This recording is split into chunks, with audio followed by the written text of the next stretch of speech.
আপনার project handover হয়েছে, অভিনন্দন। কিন্তু এখন সবচেয়ে গুরুত্বপূর্ণ কথা যে আপনি ইন্টেরিয়র ডিজাইন শুরু করবেন কিভাবে? Step 1, site measurement. বিল্ডার যেটি দেয় তার সাথে প্রায়ই সাইটের মাপ মিল থাকে না।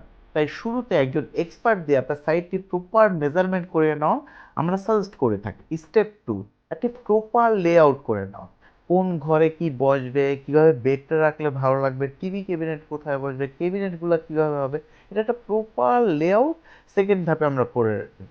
স্টেপ 3, আপনার বাজেট ঠিক করা। আপনি কোন ম্যাটেরিয়ালসটা নিবেন, কোন ম্যাটেরিয়ালসটা কোন বাজেটে আপনি আসলে পেতে পারেন, কোন ম্যাটেরিয়ালস নিলে আপনার জন্য ভালো হবে, আপনার বাজেটের মধ্যে হবে, এইটা আসলে প্রপারলি আপনার কনসার্ন থাকা ভালো। Step 4, 3D design.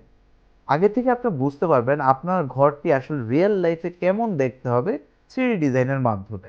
আমরা লাইভ স্টেজ ভিডিও আপনাকে সম্পূর্ণ প্রসেসটি গাইড করতে আমরা প্রস্তুত আছি। আপনি প্রস্তুত তো?